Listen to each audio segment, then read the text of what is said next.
L'Afrique du Sud qui attire tous les regards depuis vendredi, Coupe du Monde oblige.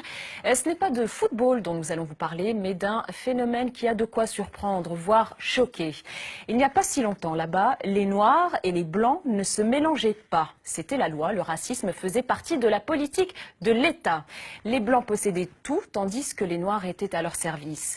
Aujourd'hui, les choses ont changé grâce à ce qu'on appelle l'affirmative action, la discrimination positive, une autre loi qui veut qu'à diplôme égal, un noir a toujours l'avantage sur un blanc et encore plus s'il s'agit d'une femme. Certes, les blancs possèdent encore 80% des richesses du pays, mais depuis quelques années, certains ont beaucoup de mal à trouver un travail.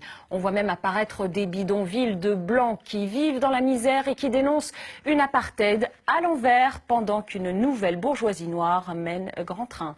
La discrimination anti-blanc, c'est un reportage de Zoé de Bussière pour Cargo Culte Productions. Il y a quelques années, en Afrique du Sud, cette scène aurait été impensable. Bonjour monsieur, est-ce que vous auriez quelque chose à me donner? Merci. Une femme blanche qui mendie, des noirs qui lui donnent quelques fruits et un peu de monnaie. Merci.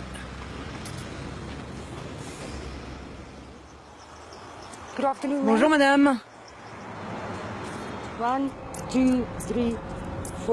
Il y a 7 ans, Léonie a perdu son emploi de caissière dans une station-service. Depuis, cette femme de 42 ans est SDF et passe ses journées à mendier à côté de ce feu rouge. Un œil sur le trafic, l'autre sur sa mère handicapée.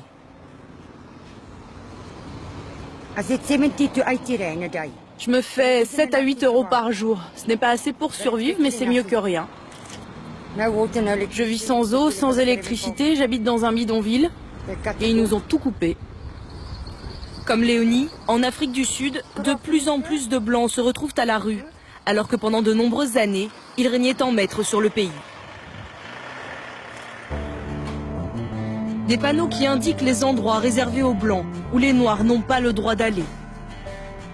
Pendant 50 ans, l'Afrique du Sud a vécu sous ce qu'on appelait le régime de l'apartheid. Un régime officiellement raciste, où les Blancs étaient les patrons et les Noirs à leur service.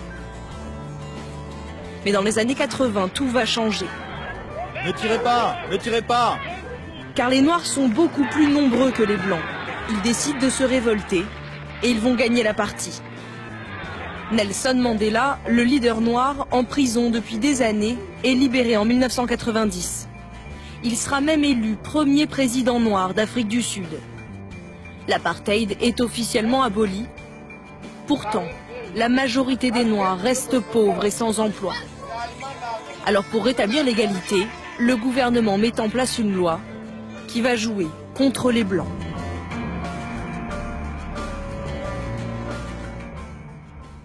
Dans cette ancienne ville minière, près de Johannesburg, les Blancs habitent désormais dans les mêmes quartiers populaires que les Noirs.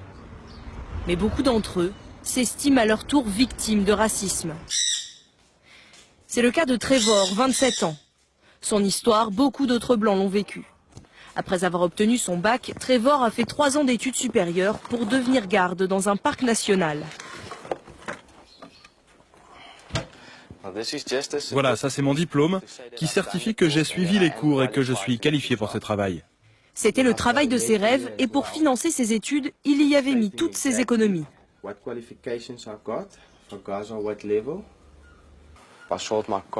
J'ai vendu ma voiture, mon ordinateur et la plupart de mes biens pour payer ces cours.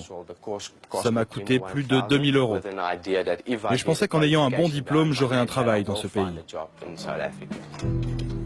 Mais du travail, il n'en trouve pas à cause de sa couleur de peau. Cela fait 6 ans que Trevor se démène pour trouver un poste dans ce secteur, sans succès. Chaque semaine, il se rend dans un cybercafé pour éplucher les petites annonces. Et dans un pays qui compte près de 600 parcs nationaux, les offres ne manquent pas.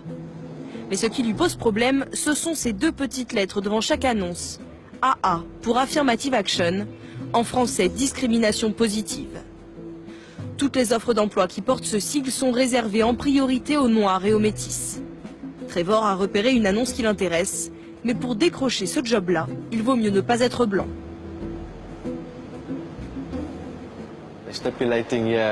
C'est écrit en lettres capitales. Il s'agit d'une offre réservée à la discrimination positive. Ça ne sert probablement à rien de postuler, mais je vais quand même essayer de leur passer un coup de téléphone. Après tout, j'ai toutes les qualifications qu'ils demandent. Je vais donc tenter ma chance. Service des ressources humaines, bonjour. Bonjour madame, j'ai vu votre annonce sur Internet réservée à la discrimination positive. Je suis blanc, mais j'ai toutes les qualifications. Est-ce que je peux quand même vous envoyer mon CV? Oui, oui. Et vous pouvez me garantir que ce sera équivalent? Est-ce que vous allez considérer mon CV comme ceux des Noirs? Je vous demande ça parce que j'ai pas envie d'envoyer ma candidature pour rien, voyez? Ah non. On va d'abord regarder les candidatures des Noirs. D'accord. En fait, vous regardez d'abord les CV des Noirs et ensuite seulement vous allez considérer le mien? Oui. Merci infiniment, madame. Au revoir. Au revoir. De quelle autre preuve avez-vous besoin? Elle me dit carrément en face qu'elle va regarder en priorité les CV des Noirs. Quand j'entends des choses comme ça, ça me rend fou. C'est comme si je ne faisais plus partie de la société sud-africaine. À cause de cette loi qui favorise d'abord les Noirs, Trevor ne vit que de petits boulots, manutentionnaire ou ouvrier de chantier. Du coup, il habite encore chez sa mère et c'est elle qui a le plus de mal à accepter la situation. Tu dois leur dire que tu es disponible, que tu es jeune, que tu dois t'occuper de ta mère. C'est du business. Ils doivent te donner une raison valable pour te refuser un emploi. Jusqu'à ses 50 ans, sa mère n'avait connu que l'apartheid, une époque où tous les Blancs, diplômés ou non, avaient un emploi assuré. Aujourd'hui, comme son fils, elle aussi vit de petits boulots après avoir perdu son poste d'infirmière. Décidément, tout a changé en Afrique du Sud. D'un côté, des nouveaux pauvres, blancs, de l'autre, des nouveaux riches, noirs.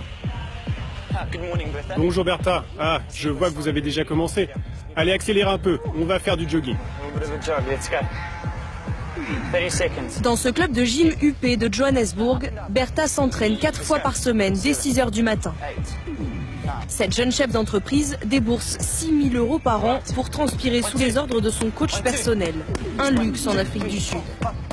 Bertha fait partie de cette nouvelle classe qui s'est enrichie après l'apartheid. Bravo Bertha, bien joué. Je suis fatiguée. Le privilège d'un coach à son service, blanc de surcroît, elle ne pouvait même pas l'imaginer il y a encore une quinzaine d'années. Car Bertha est une enfant du ghetto. Elle a grandi dans l'un des bidonvilles les plus pauvres du pays. Vous auriez pu imaginer vous offrir un coach quand vous étiez petite? Ah non, pas du tout. Je ne pouvais même pas me payer une paire de chaussures. Non, vraiment pas. On n'avait pas de club de gym. J'ai grandi dans un bidonville avec une seule rue, pas de lumière. Alors un club de gym, je ne savais même pas que ça existait. Si Bertha a aujourd'hui les moyens de s'offrir ce genre de service, c'est qu'elle a bénéficié des lois de discrimination en faveur des Noirs.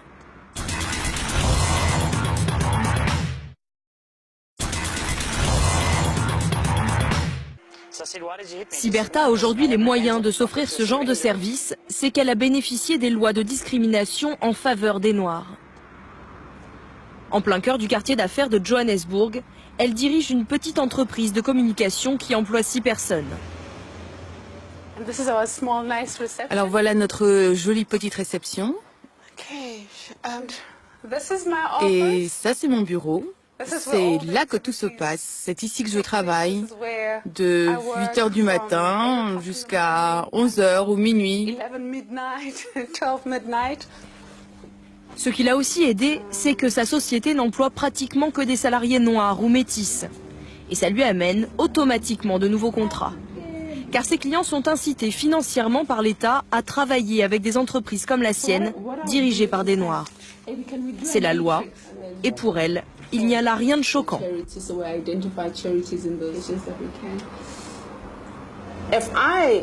Si je suis noire et que j'ai l'éducation et les compétences nécessaires, et qu'en face il y a un blanc qui a les mêmes compétences, eh bien c'est moi qui vais décrocher la place. Donc oui, on pourrait croire que c'est de la ségrégation. Mais il y a 20 ans, où est-ce qu'on en était? Je ne serais même pas assise là à parler de discrimination positive. Je ne pourrais même pas avoir ma propre entreprise. Donc il faut adhérer à ces nouveaux principes et nous ne sommes pas prêts de nous arrêter.